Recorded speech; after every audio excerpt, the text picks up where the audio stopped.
Hi, everyone, and welcome to the Songwriters on Process podcast. My name is Benno Papari, and since 2010, I have interviewed hundreds upon hundreds of songwriters about the writing process. I have a PhD in English language and literature, and I'm a writer myself. So I've always been interested in treating songwriters the same way that we treat poets and traditional prose writers, as writers, plain and simple. There is no talk of how bands get their name, favorite tour stories, favorite foods, band drama, or anything else.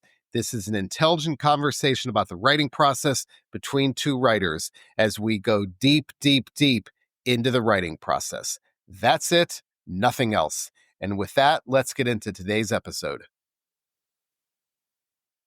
And today on the podcast is the return of Laura Stevenson. Laura is one of my all-time favorite guests on the show for two reasons. One, I love her music, and two, she is hilarious and witty and engaging, and I loved talking to her so much. Her new album is called Late Great, out on Really Records. Check that out. Again, it's fantastic. But there's something that I want to really make sure that I hope this episode impresses upon you. So Laura is wearing four hats. She has raising a young child. She is a songwriter writing albums. She is a music therapist, and she's also she's working on her thesis right now for her master's. So we have four kids, and I have a PhD, so wrote a dissertation. I can appreciate how busy she is. And any one of those things would be enough, but she's doing four of them. And I hope that comes across when you listen to this today. She's hilarious, and we had a great time talking about this, about all of the things, and you'll love this, but just there's so much going on in her life. I have such tremendous respect for how she's able to do all four of those things. And I do think that comes across here, but please pay attention to that. And I think that's certainly a focus of this. I mean, one of the quotes that I have here that she said she sits in silence when things are swirling in her brain, the ideas are swirling. And she said, I can't put on any of the hats. In other words, there's so many things going on. She has a hard time pulling one of those hats on.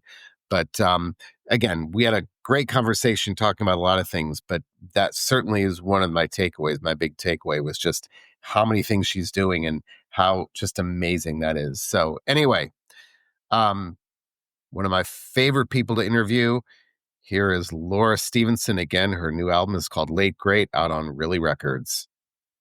Let's first start with this. And I've got one of the things you said to me in 2011 was, I asked how your songwriting process starts. And I'm going to quote you directly here. Oh, God. He said, before I started writing songs, I was always writing in a journal or writing words I thought were beautiful on little scraps of paper, and then incorporating those words into music. So do you still like to journal? And I'm curious if you still have those words on little scraps of paper. I mean, now I kind of turned it into my iPhone notes, but of course I've upgraded, I've digitized. I'm wondering if I had an iPhone in that era, 2011. It was 2011. I'm sure you did. It wasn't like that I was. don't know. Yeah, you must I think I was a late bloomer with the iPhone. But yeah, now it's just my notes app, which is like fucking scary. Like it's just, my notes app is kind of crazy. I just have one note, and it's like to-do lists, beautiful little chunks of words. And now it's also stuff like that I have to do for my music therapy clients. And sometimes it's like their songs that they're writing. Like it's a clusterfuck. And I could put them in different notes, but I don't. So I just have this like pages long one note that I just have to scroll all the way to the bottom sometimes. So it's chaotic. Okay, so this is amazing, because I do find that songwriters tell me they have thousands of voice memos or notes app, but you're telling me just have literally one note. It's one note. And then, I mean, I do have thousands of voice memos, but those are never lyric ideas, really. Those are always musical ideas. And that's like chaotic too now, because I'm also like doing stuff for my job. I need to like get two different devices, but right now, like my phone is a million years old, so every update I'm like, "Ugh, please don't die." And then my computer that I got from my mom during COVID, because she was going to give it to her handyman. She was like, "I don't need this. He told me I could just use my iPad. I'm going to give it to him." And I was like, "Mom, I need a computer so bad. Can you just please send it to me?" So I have my mom's like rose gold MacBook Air, which is also so fucking old that like it's gonna die like any day. I can't make a new GarageBand project. I can't like create a new project. So everything that I record is just, I have to delete, like it's just all shit from my new record. Like, so like even files for my clients, it's like the files are like the name of my song from my new record because I have to delete everything. It's like, it's kind of scary. My life is a mess. Okay, so I want to kind of unpack all this. So, There's a lot. so the voice memos are not lyrical ideas at all. You're not like, because I have voice memos too, but they're ideas for prose, so it's different. Mm. But so those voice memos aren't lyrics at all. It's just strictly melodies and things. Yes, it's only melodies. I mean, like, it is sometimes it's workshopping, like, placing the prose within, like, in just making sure that it's tight and fits. But, like, I'm never generating lyrical ideas in, like, spoken form. It's always, like, written. Usually it was supposed to be handwritten, but now I do a little stupid typing on my thumbs. So how far back do those go? I mean, do you go back and ever revisit the really old ones for ideas if you find that you're stuck?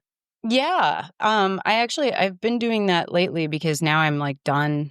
I'm like gonna be on cycle. And so now I'm like stressing about like, oh shit, I need a new record. Like what am I gonna do? I have a couple songs.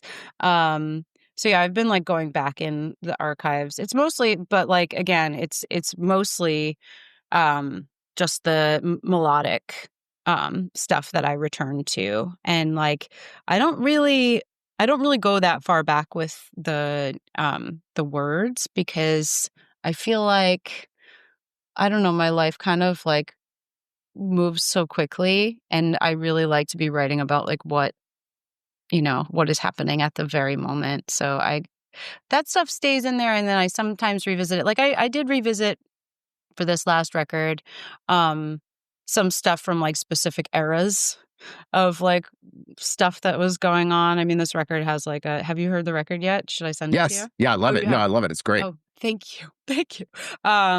So yeah, there were like songs that were about everything that was happening, devolving, dissolving, degrading. And so yeah, I did like revisit some of that past stuff, journaly stuff, because it seemed like patterns were repeating and finding themselves, in my current situation. So that was interesting. Okay, so one more thing with the Notes app. So just from a practical perspective, I feel like it'd be easy to have like different notes organized, Totally. but it sounds like you're good with. I mean, I'm not faulting you. It sounds I'm like you're not good with good. that. No, it's Oh, not okay. good.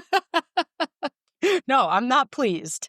It's chaos, but like, like I'm a parent, like I'm like a fucking mess, so like I'm just trying to hold it all together. So then sometimes I just write something that feels, I don't know, salient.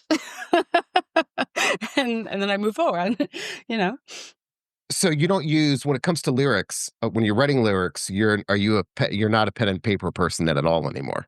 Um Not so much anymore, but I do have next to my bed, I do have like a little journal in my bedside table that I will like sometimes take out when I'm like, that would be healthy for me to unpack, in a way that is scheduled. I feel like people do like morning journaling and I can't adhere to anything. It's always just kind of like I'm scrambling because I found something beautiful and I don't want to forget it. But yeah, I try, like a couple times a year I'm like, I'll be better. But it's pretty empty. So when you are the when you are you so you don't regularly journal then. Not anymore. I should. I just like I wake up with a start and then I somehow fall asleep usually with the light on.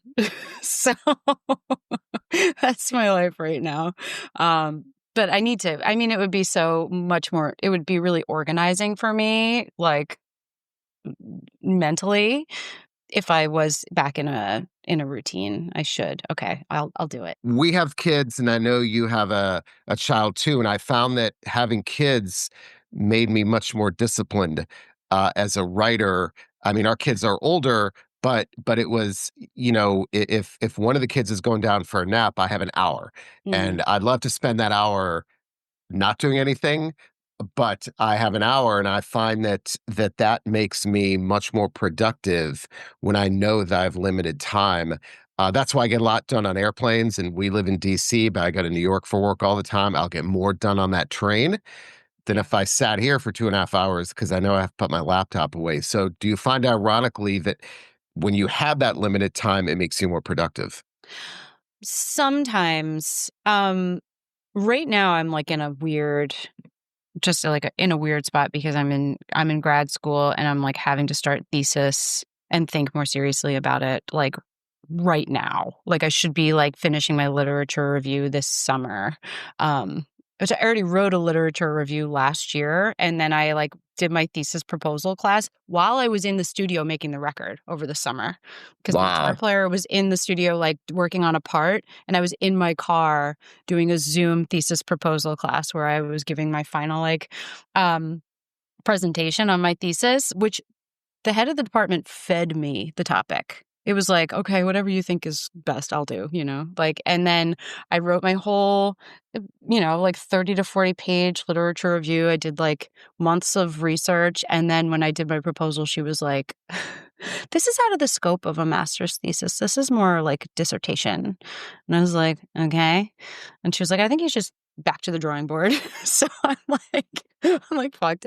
So yeah, I feel like I have so many things swirling around that when I do have those like precious moments, I am like now in a state of overwhelm where I can't like focus on a thing and I would rather like sit. I mean, I wouldn't rather, but this is what's been happening. I just like sit in silence and everything is like kind of swirling and I'm not able to put on any of the hats that I am supposed to be wearing. But that was like just the past couple months. Um but yeah, I feel like when she was really little and like naps, like the days were structured with naps and I had nothing else going on because it was COVID. I was finding that I had like some sneak away time and I was using it actually like really well. When things like when I haven't begun a project, the overwhelm of like it seeming undoably complicated or long or time consuming is so like I just freeze. So it is and then when you start diving into it and start organizing yourself then it's like why was I so fucking scared? Like I do this about like even phone calls, like where I would like I'll just like sit in fear for like weeks instead of just like making a 5-minute long phone call and then it's like it's fine once you actually are in it. So yeah, I should do that. And I should feel more like that about this record, this next record, because right now it's the overwhelm of like, will I ever have a good idea again? That's scary. Well, I want to talk about that in a minute, but the other story that I like to tell is when I was a professor, and I was the same thing when I was a student. It was like you'd ask for extensions Mhm. all the time, and I tell my students, I was like, you know what? I'll give you a 30-day extension. I know you're not going to start for another 29 days. It's Right. not that you're going to do. So I told them this and I said, fine, I'll give you an extension. But before you turn in the rough draft, you've got to hit about 6 deadlines. So the first deadline might be a title. Second deadline might be um, a list of sources. Third deadline might be a thesis statement. Fourth deadline might be an intro paragraph. So by the time it came to write the rough draft, it practically wrote itself. And they hated me for it at first, but they realized it made them much better writers because it was forcing them. And I guess that's my way of saying like that's a writing version of a to-do list. Yeah, I feel like I just kind of I just like hope that everything aligns and it's this like beautiful like thing where I just open my eyes and I have this like just like I have this encapsulation of exactly how I feel at that exact moment. I don't have to think about it and it's just this pure expression and that's kind of like what I'm chasing. And if I feel like that is hindered in any way, I'm just like fuck it. I gotta go for a walk. Like, I gotta watch something really stupid on TV. Because I never want to force it. And I have so many friends who are so disciplined and they just like sit and they're like, I have to finish a song. And even if it's not good and I throw it away, like it's done. And I'm like, oh, how? I don't know. It's probably my laziness, but it's like I disguise it by being like, I need to be just totally engulfed in, like this, like abandon, of like, creativity, but it's really just me probably being lazy. Well, see, I'm the same way, and I've accepted this about myself. And see, I'm not the kind of person that can sit for hours either and write. I write in short spurts, and then I put things away. But as I'm putting them away, when I put it away, I'm thinking about it. So, like, I'm writing an essay right now, and I wrote a little bit a couple days ago, and I was like, you know what, I'm just out of gas. Like, I feel like I've taken this as far as I could take for now. But those 2 days reflecting on what I wrote, I'm gonna be so much stronger when I go back to write because it's given me that perspective on what I wrote. And, actually, maybe I should write about this now. So, but that is my process. Like, I look at that as discipline, Right. and sure, we know people who can sit for 8 hours, but I'm never gonna be like that. Yeah. But and again, I would tell my students that your writing process is always taking place. It's taking place when you're sleeping, when you're eating, when you're walking, when you're watching TV, and things like that. So it sounds like we're on the same wavelength. And I look at that as being like a disciplined part of it, that's the way that I write. Right. I feel like with music, I was just thinking it's so much easier because you can pivot, to just the music if you're like stuck in any way, because it is like a more, I don't know, like 360 thing, because there's like other senses involved, so I feel like, yeah, I'm lucky in that sense where I can just like lean on the musical side of it, even structurally. Um, like I could fuck with different chords, or then I could fuck with the melody within, and then I can fuck with the story and the way the words are sitting with the melody, like where different shapes of words sit and like where certain notes are repeating themselves and find patterns within. And there's so much more like shit that I could like pivot to if I'm starting to feel like I'm in a funk. Maybe that's kind of an interesting thing about music. But yeah, I feel like, I don't know, I'm so not creative right now. It's scary. It's scary. I gotta do something. I gotta do something. I'm too like, this is the thing. Just like life has like gotten a little bit insane. As you could tell probably from listening to my record, life has gotten like pretty insane for me. It's just different. And so, um, yeah, I'm flustered. I'm like a hummingbird right now. So yeah, are there techniques that you do, things that you do when you're in those situations? Like, I mean, like I always go for a walk when I find that I find walks to be incredibly productive. Hiking to me is incredibly productive. There's no greater, y- I guess, nothing helps me more than a good hike, Yeah. in solitude. But are the things that you do when you're in the situations kind of break out of that creative funk? I find that I will all of a sudden like immerse myself in a project that's very hands-on. Like right now I'm painting my fence. I have a million things that I should be doing, but I'm painting my fence and there's no end game. Like when I'm done, it's going to be like, all right, it looks fucking the same, Like last year I stripped my front door and I like bought sawhorses and I bought like a heat gun and like I got like really, really immersed. And I find that I'll start listening to something like a podcast. But then like when the podcast ends, it doesn't go into anything else. And I just keep my noise canceling AirPods in and I'm just in silence for like hours doing this task where I'm like thinking. And I know that it's like organizing, and like it really helps. It really helps. I mean, like when I was a kid, I worked in the dentist's office and like I loved like days where I just had to file things alphabetically because I could just like it is like meditative and it's like really calming to be like, in a project that involves your hands and barely thinking, it really helps me like stop this spinning, which is nice. And I think it's again, but when you paint when you paint that fence and you do that woodworking, you have to look at that as a part of the process rather than, oh, I'm doing this To to run waste from it, time. yeah. Yeah, right. I mean, really, like, I think that's important because if you look at it as, oh, I should be writing, but I'm not, I'm painting a fence. Like, I do look at that restorative time as valuable. Yeah. Yeah. I should stop punishing myself for it because I always see it as like I'm running from my reality because I always end up doing it when my life is at its most chaotic, like where I have no time, um, which is really strange. And I should unpack that. But, like I just like, and then I'll just like go to Home Depot and like fill my cart and be like, okay, this is what I'm going to do today instead of the like million other things that I have to be doing, like, figuring out what I'm going to do with my life. That's put that on the back burner. But yeah, I should consider it part of my process. Maybe then I could write all that shit off. What do you think? Absolutely. Say, this is a therapy session and a financial advice all Yeah. in one interview.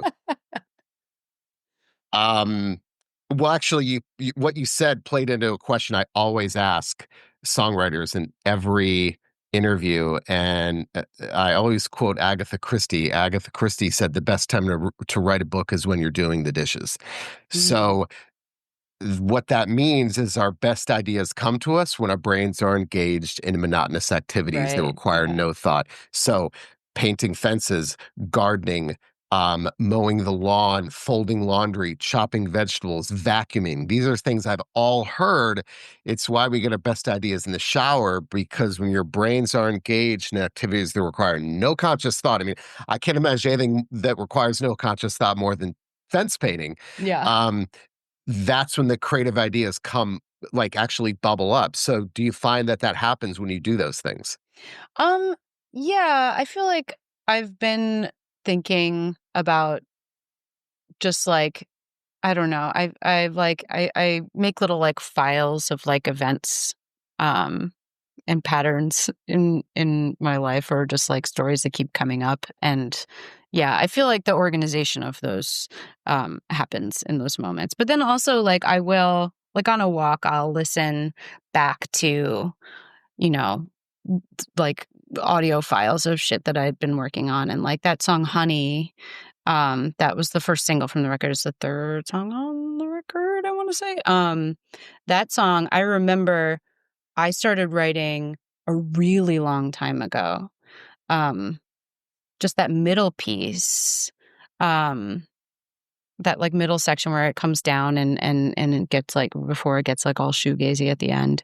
Um and just that was there for so long and I just remember like listening to it and harmonizing with it, like humming, harmonizing. I probably looked insane if you walked past me like on the rail trail in Rosendale, but it was like years I've been working on this song and these ideas. And the same thing with the last record, I had the song Sky Blue Bad News that I was working on for a really long time. um, and yeah, and I would like hear other musical ideas and other like instrumentation and like while I was walking and I felt like that was like a good time to be working on that stuff. And also like with this new record, I did a lot of that while driving and walking for like because I recorded all of the like the basic tracking last summer while I was giving my my thesis topic proposal, which got rejected. And so that was like, I think it was August we were in the studio. And then I had the whole fall and like into the winter to create like the rest of the musical like meat. And there was a lot of me kind of playing with ideas like while I was doing um yeah, menial tasks. And then, I do like the bulk of um my work I have to be in absolute like sonic privacy. And so like it's been difficult obviously with a child and then we were on lockdown for like the first years of her life. So there was no privacy for me, which was like really stifling because like I need that even if I'm not creating something that I'm going to record and have as like an actual like material thing. I just need that like release is really, really, really important. And so I felt like pretty bottled up for a couple of years, which was hard. So when you write, are you typically a morning person? Does time of day matter when you're at your most productive? I mean, I'm totally a morning person. I am absolutely a morning person. And so like, yeah, which also is doesn't lend to a lot of sonic space here until after I drop Joe off at school. And then I have a quiet house. But I do love like I love waking up at like 4 o'clock in the morning and having an absolutely quiet house. Like like I feel so relaxed and like able to able to handle my shit. And so I feel like I've done some work in the wee hours. That's like parent magic time, I feel like. I am with you so much, and I'm even in college, I was never I could never write at night, but there's something about, I mean, some people say they like to write in the middle of the night because no one's around and it's quiet, but I do prefer the morning too. So you do find that, you're doing a lot of writing then, that early in the morning? If I am in a writing zone, then yeah. I mean, that's when my brain is functioning the best. I like start sundowning at like 4 p.m., like for sure. Um, yeah, I just like I get like scattered, and when I'm tired, I get inarticulate. It's like a bad scene. That reminds me, I forgot, songwriter told me who it was, that they like to write or maybe edit when they're fatigued because there's less resistance. Oh, somebody told me, oh no, they like to edit when they're drunk. Wait. Well, Hemingway said write drunk, edit sober. Oh, Um, that's what it yeah. was. And I have had songwriters, I haven't asked this question in a while, but some songwriters tell me they're very productive when they're hungover. Hmm. I feel like Craig Finn told me that. I think he did. I've had him twice on the pod. I think he did tell me that. Yeah. Yeah. Um, Yeah, I don't let myself get hungover because if I have one drink, I'm just like, I have yeah. to go to bed. Um, I can't get there. is there a room in the house where I certainly have a favorite chair, but is there a room or a chair that you like to write in? I have a little studio in the back of my garage. I'm like pointing because that's like out my window. That is it's a really nice space. It's like kind of a two-season room, honestly. I need to get like a HVAC situation. I need to do like a whole thing, but I also don't have any money. So one day, one day I get a big sink.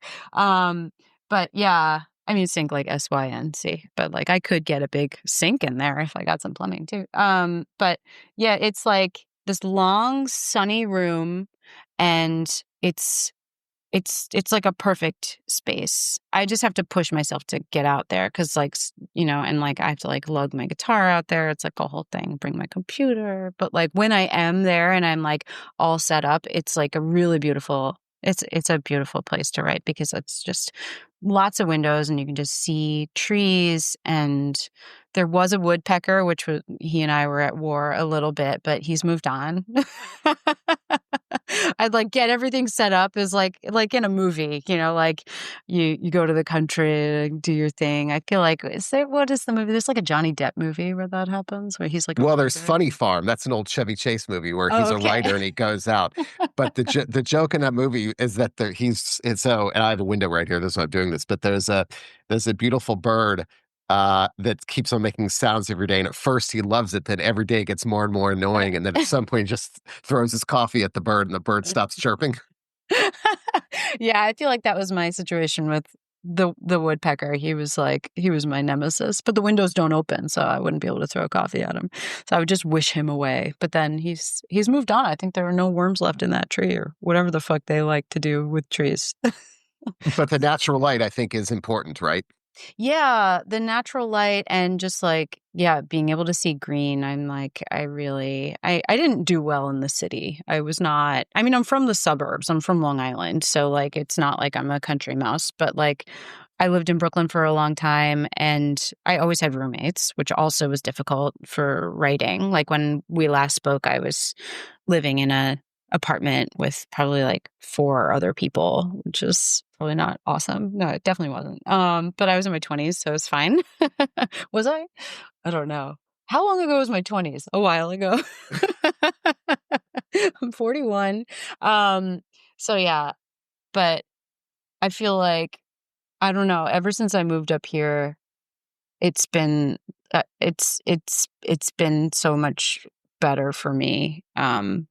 Just I felt like really cramped in the city. But I mean it bred some like interesting songs cuz like I've been going to the city a lot recently and staying in Brooklyn and I've been going on the train and I've been experiencing what I would experience every time I was on the fucking train when I lived in Brooklyn and I was on the train multiple times a day where I would have this like existential crisis because I'd be like looking around and we're all sitting in silence and we're all going to die and where are we all going and we're all just quietly like like waiting until we die and like nobody's saying a word and it's so insane. And so I was just like living that all the fucking time, which probably contributed a lot to my writing. And now like it's back. Like when I'm in the city, I'm like, how do people do this? Like how are we all just doing this? What are we doing? All those thoughts. When I'm on a plane and I fly a lot for work, my thoughts are much more existential, kind of big thematic. And also, I think because I'm not locomoting, there's someone else doing the moving for me. But Hmm. when I'm walking or when I'm hiking, the ideas are different. And I don't, have you ever thought about that? Like the type of movement, even whether it's you're up in the air or whether you're on a train, because I still think there's that kind of, you get those existential thoughts. Yeah. I don't have those as much when I'm walking. The ideas are much more like eureka moment type of ideas when I'm walking. Yeah. Yeah, because you're not, like, at the mercy of someone else, like, you have some control. Maybe that's Yeah. what it is.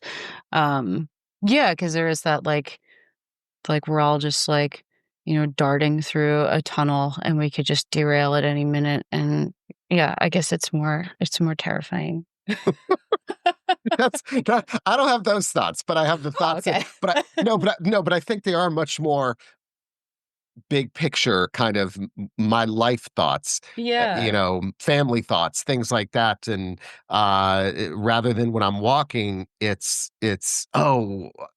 walking the dog and it's more like, oh, I should write about this kind of thing. Mm, You have mhm. those eureka moments of like those Yeah. flash of ideas. I don't know. I've always thought about whether the type of movement makes a difference in the ideas that come to you. It's really true. It's really true. I could drive forever and never get tired of it. I love to drive and think and be in my own little world. It also just gives you ideas. You see signs, you see things, I mean, you're just there's nothing but constant stimulation in what you're seeing. Yeah, and also like the way that it changes, like the way that the scenery changes, like doing that US drive is like so inspiring. Just like looking out the window and 12 hours later you're looking out the window and it's like completely different terrain and it's I don't know. I miss that so much. Well, let me switch topics then. Do you ideas that come to you quickly, those flash in the pan ideas, are do you trust those more? Or are you more, because occasionally songwriters tell me they're skeptical of the ideas that come to them too quickly. I think I trust those more, honestly. Um, yeah, I think like if I think too hard about something, then I'm getting in the way of it, because I feel like maybe maybe it's like the immediacy is like the real truth, and then otherwise you're trying to make it flowery or make it perfect, and it doesn't have to be. Like there's like been a lot of like lyrics that are stand-in for me that like didn't really make sense with like the cadence or like the just like the way they didn't rhyme or whatever. But I was like, maybe I'll change it. But that felt right to me. And then I just leave it, even though it feels imperfect, because like, how else could I say it that's not as perfect as that? I don't know. So I think I I have trust it. Yeah, I've been telling the songwriters this quote. I had Christian Lee Hudson on the pod about 6 months ago, and this quote, he said, "My biggest hurdle as a writer is trying to hack my brain to become less critical." Mm, yeah, you turn off that like frontal lobe and just As try you're to writing. be. Yeah. I mean, yeah, I think that's really difficult, but I think that's like you try to get into that flow state. And I feel like as if you're in the music, I don't know, for me it's so much easier to get swept away, and then like and they're like the most magical like moments for me as a writer have been like when I have complete sonic privacy all the time in the world, not possible now. But and then I'm just playing and free associating and singing exactly what I feel and just like completely improvising. And those have been the magic songs for me. Like there's a song called Out with a Whimper, which was basically that the whole way through. Um, and it was like a magical thing. It's one of my favorite songs I've ever written because it was like, and also there's this song, the last song on the last record, it's called Children's National Transfer. I didn't think at all about that song. I just did it. And I was sitting in my little sunny room in my garage and I was looking out the window. I was playing my really shitty Yamaha Motif keyboard, which is right behind me right now. And yeah, I was letting it come and I wasn't censoring myself at all. And I was just recording. And that was like, those are the moments you don't think, you know. And you don't what the moments like that when you finish them are you do you mess with those at all? You just say there's a reason why that happens so quickly. I'm not going to touch it. Yeah, I don't fuck with it. I don't fuck with it. Because like I have a client who like has songs come in dreams and that's the thing. I don't know. I'm like still I'm like a searcher, but like I am a little spiritual. And like, I just think that I think those moments are like they happen for a reason. And that's like you're getting as close as possible to the expression of the truth, your truth at that moment. 11 years last time we talked, maybe a lot has changed, but you said I don't really write on the piano because I'm better at the piano than I am at the guitar. I have Mhm. just a rudimentary knowledge of the guitar. I'll play just 4 chords, and that restricts me enough to be able to focus more and develop the melody on top of that with the words I pick out. It's funny, as I read that, I thought I'd misquoted you, but you said I that know you're it's better. confusing. Right, it is. And I was like, wait a minute, now maybe I'm not making sense. But now as I'm saying that, so is that still the case? So you found that because you were not as good at the guitar, it was easier to write on the guitar. Yeah. I mean, that's still very true for me. But I have been doing a lot more piano work since I started this work. Because I work with a lot of people with ASD and like and and so I'm doing a lot of improvisational work. And the piano is like the piano in the space where I work is like huge and big and beautiful. And so I've been sitting there a lot for the past like year and a half. And so I've gotten a lot better at just writing melodies on the piano and like feeling connected to it. I think like also like I felt the piano was like a weird thing for me because there was a lot of pressure around it because I was like raised on piano lessons and so like there was like the academic quality to the piano, so I felt like I wasn't able to like really let go when I was playing the piano, but like with the guitar I guess because I was kind of shitty at it, like I just like I play the few things that I knew and I could kind of like let go. But I've been able to let go more with the piano, and I'm feeling more confident writing there, and there's less of a disconnect, which is nice because I wrote a song on the piano for the most recent record, and like it was like that was a really special song. I feel like that song came really quick too. Yeah, that one, it's called God, what is it called? I wish I knew. That's Oh, it's called hilarious. Middle Love. It's called Middle Love.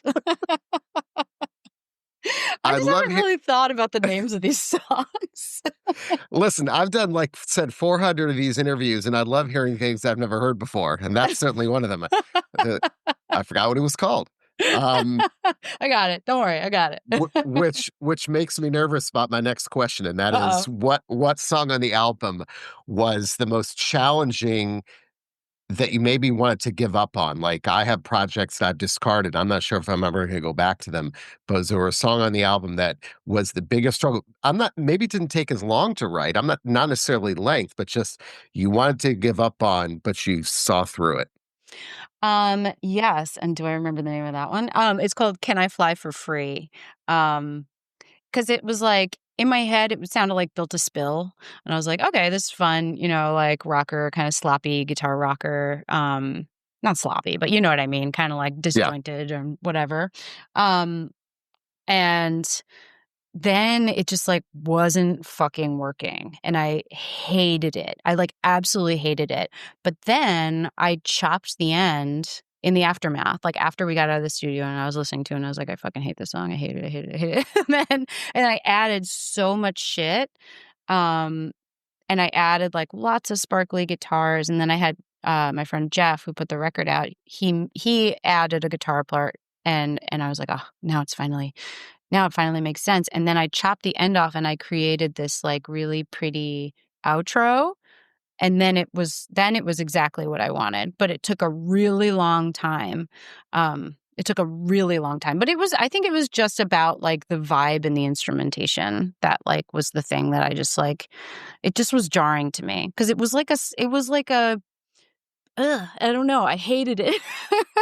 I really hated it. And everybody that like I played the song for, they were like, "This is like one of the best ones like on the record. Like it's super catchy." And I was like, "No, it's awful. I hate it." But I think I just gave it a makeover, and I much prefer it now. And I actually really like it now. And it was important to the story, because it is like a snapshot. Like the whole record is like snapshots of like time, the way time moves, like the way your memory is. It's not chronological. It's just kind of like this happened and this happened and this happened. And but we're now in the present day, but now we're 10 years ago, and so that was one of like the formative songs that happened in the past. And I thought it was important for the story. So anyway, yeah, that one. No, but it's so my first thought is, why did you finish something that you hated so much? Like, I find that what made you want to finish it? I mean, most people would just say, well, fuck it. Like, I hate this song. I'm not going to finish it. But I mean, you hated it, and yet you insisted on finishing it. I think that's so interesting. Well, I knew it was important. I knew it was Okay. important, like, because it was like a big part of the story. It was kind of like the early signs of like, what's to come.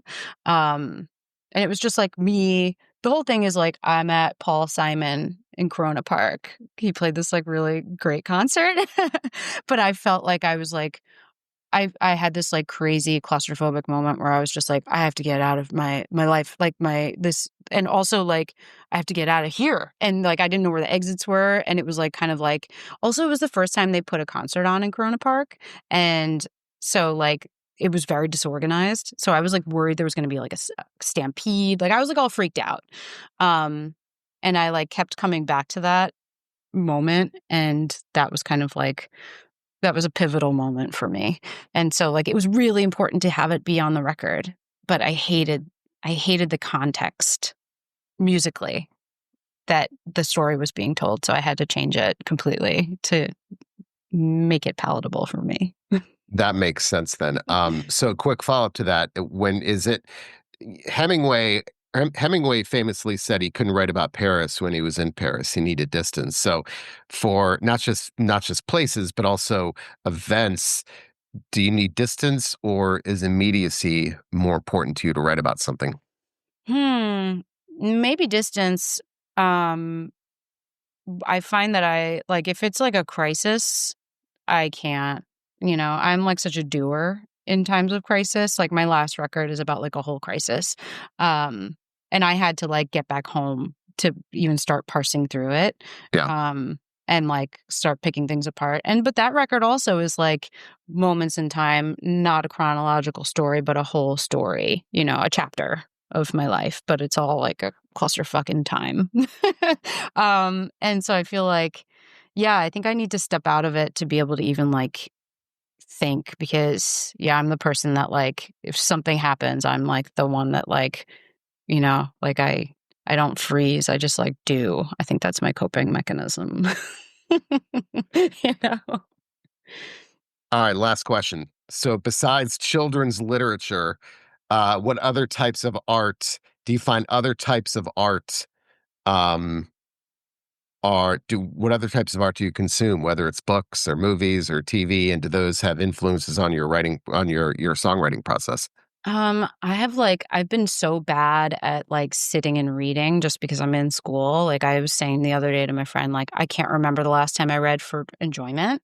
But like the other day, because I'm taking a lot of like music theory classes and stuff, I've gotten better at sight reading. And I sat down with Chopin, like just sheet music, just to see how, like where I was at with my sight reading.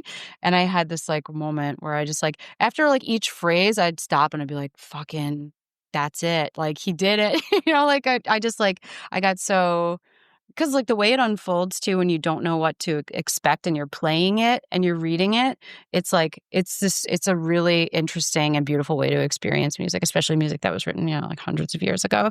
Because you're just like I don't know. It's so much better than listening sometimes for me because I'm like engaged, I'm watching it unfold and I'm like part of it's like reading, because the story is like unfolding. Absolutely. So yeah, that's been a great way to consume art lately. And it helps me work on my sight reading, so.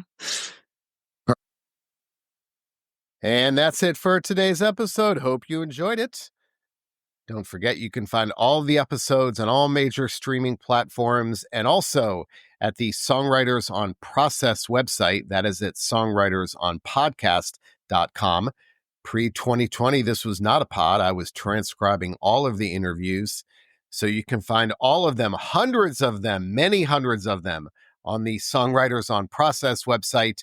You'll find both the transcribed interviews and the pod there. Take a deep dive, spend a day. These are great conversations with songwriters just about the writing process.